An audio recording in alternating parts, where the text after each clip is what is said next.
condition that impacts so many people, their families, their friends. Thank you all for coming here and for contributing to this multiple myeloma 5K walk. And thank you for that introduction. I'm sure I don't deserve it. It was vastly. Thank you. So I was asked to talk a little bit tonight about some of the research that we're doing on multiple myeloma.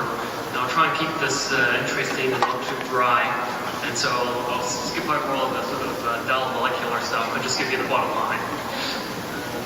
So we're interested in doing research that impacts patients and will produce better treatments, because I think that's what patients are after. So I'd like to start with a patient story. This is a patient of mine who in 2004 was diagnosed with myeloma. And myeloma, as you know, is a condition where the tumor cells secrete a protein that we can monitor in blood. And on the slide you can see down at the bottom left is the normal level of this particular protein, kappa light chain. And this patient was diagnosed with a very high level of kappa light chain in her blood in 2004. But following her diagnosis, she received some chemotherapy that we were using at the time for treatment of myeloma, EAD, and a transplant. And this resulted in her remaining in remission for a good 2 or so years. But unfortunately, in late 2006, she relapsed. But fortunately, after that, we were able to give her another transplant, and she went into remission again for perhaps 20 months or so. Unfortunately, after that, she relapsed again, now had a fairly aggressive relapse with rapidly rising kappa light chain. But fortunately, after that, we were able to give her Revlimid. And this was a drug that wasn't even available at the time of her diagnosis, although an earlier cousin it was. And she responded very rapidly and well to this Revlimid and remained on that, I think, for about 18 months or so. Unfortunately, after that, in around 2010, she started to develop another relapse. Fortunately, after that, we were able to treat her with Velcade, another drug which was not around at the time of her original diagnosis, and she went into remission again. But because of some complications, she ultimately had to come off the Velcade. And shortly thereafter, her protein started rising again. So we put her back on the Velcade and we knew a schedule which we worked out that patients tolerated better, and she was able to remain on that for another 20 months or so and remain in remission. Unfortunately, after that, she relapsed again, and at this point, we put her on a combination of carfilzomib and pomalidomide. These are two newer versions of Velcade and Revlimid in combination, but you can see that she really only responded for a short time to that combination, probably because she'd had both of these classes of drugs before, and she again developed a rapid rise in her protein. Fortunately, after that, we were able to put her on a phase 1 clinical study, and she's had a very, very good response. She's had a rapid decline in her paraprotein, and now a decade after her initial diagnosis, she's once again in remission from her myeloma. So this is particularly gratifying because the science of the early 2000s and the late 1990s has doubled this patient's survival with myeloma, and even today she's in remission from her myeloma from a drug that's only just come into clinical study. It's also particularly gratifying because this last phase 1 drug that she received was directed against a gene that we identified in the genetic screen of myeloma cells to identify optimum drug targets in multiple myeloma. So on the lower left-hand side, you can see that we screened over 8,000 genes in myeloma using 16,000 little silver bullets, each one targeting a different gene. And we worked out from the screen that there were about 20 or 30 genes in myeloma cells that are particularly vulnerable to drug targeting. And one of these drug targets there on the bottom right is XPO1, which is the target of this new drug in phase 1 studies.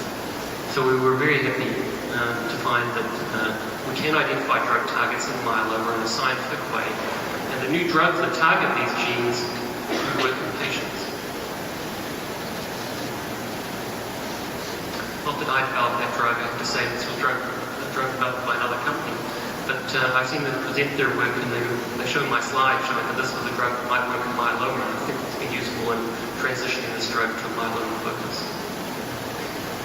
also in clinical trials now for lymphoma as well. So just to show this, many of you will have noticed from that patient story that there were two sides to that story. The one side was very positive, that there were new drugs and there was hope that these new drugs can work in patients and continue to maintain remissions. The other side of the story was a little bit harsher, and that was that none of these drugs were curing this patient and she was continuing to have relapses. So new drugs continue to be required and better treatment approaches continue to be required for this disease. And just to show that we're doing our little bit towards that project, one of the other targets that we've identified in our genetic screen is GRK6, and we've been developing a drug against that target, and at least in test tubes, that drug's proving pretty successful at killing myeloma cells on the right. Although to take a drug that works in the test tube and to get it to work in patients is a big challenge, and that's still ahead of us. So this is the problem. Multiple myeloma, traditionally thought of as a cancer of the plasma cells here on the top left, that produce a protein that we can detect in blood or urine on the bottom left, and which can invade the bone and cause holes in the bone, and the protein that is produced can damage the kidneys. But with newer treatments, we're seeing that with new drugs and new combinations of treatment, we're seeing that we can achieve deeper responses and more reliable responses in patients. But unfortunately, none of these treatments are yet proving to be a reliable cure. And so one of the key issues in myeloma research today is to understand why we're not achieving cure in patients, because by understanding that, we can move forward and try and develop treatments that will overcome that problem. And so towards that end, as part of my research that I did after arriving at Princess Margaret Hospital, we worked hard to identify tumour cells that weren't responding to treatment. And that work resulted in this figure here.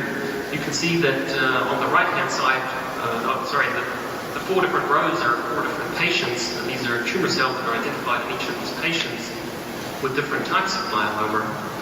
And on the right-hand side are these pink cells.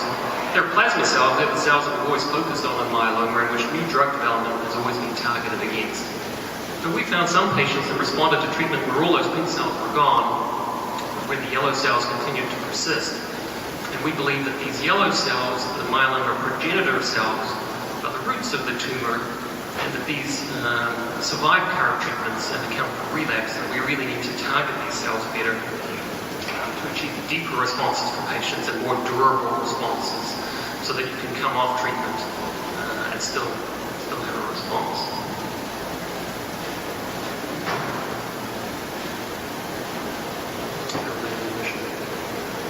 So if we think about myeloma as a weed with pretty flowers, and where the plasma cells, those mature tumour cells that we always see under the microscope, are the petals of the flower,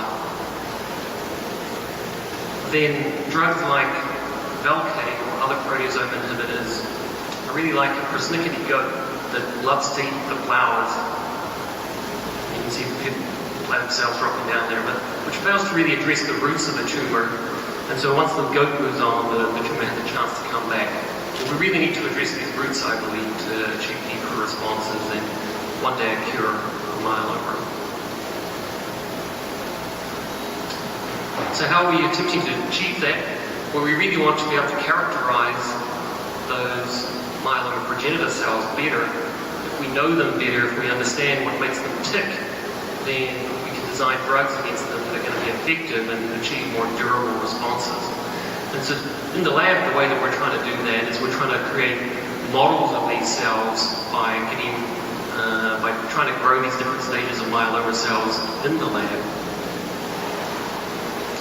And then we want to sequence the genome of these cells. We want to sequence all of the DNA in them to really understand what makes them tick, understand how closely they are related to the plasma cells.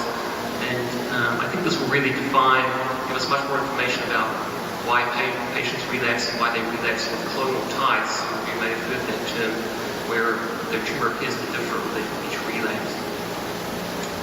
Unfortunately, these studies are expensive, they're complicated, they require a lot of teamwork. I can tell you about all the technicians in my lab. salaries that we pay to maintain them. These processes all happen at a very microscopic level, and all of the study, all the research that we do happens in a very indirect way through processes that take months, not days. So an important part of this work is, of course, fundraising, and I thank you all for your efforts.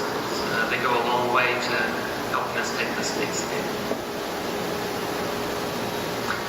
And the other thing that we want to do is we want to functionally test these myeloma progenitor cells once they're growing in the lab, and repeat our genetic screens of these myeloma cells to identify vulnerabilities in these progenitor cells which aren't being knocked off by current treatment. So we want to identify what the optimal targets in them are so that we can direct drug development against that. And ultimately the goal of all of this is to bring this work to patients, so to bring all of this preclinical understanding of myeloma to the clinic, so that we can bring new drugs to the clinic, we can help pharmaceutical companies direct their efforts against the right cells of myeloma, so that one day we can end up with a cure. Already Don Reese is leading the phase 2 study of alkaline busulfan transplant in myeloma, where we're starting to look at these progenitor cells in patients after transplant and seeing whether this approach provides a deeper response than the traditional approach. And I think our knowledge about progenitor cells will allow us to design a lot of different clinical studies now that can take treatment efforts forward. So this is one of my favorite slides. There's real people behind this work. These are two of my lab technicians working on a Friday night at 9 p.m. Processing a myeloma patient bone marrow sample, trying to advance the cause. So they're dedicated, they work long hours, and they're very interested in finding a cure for you one day.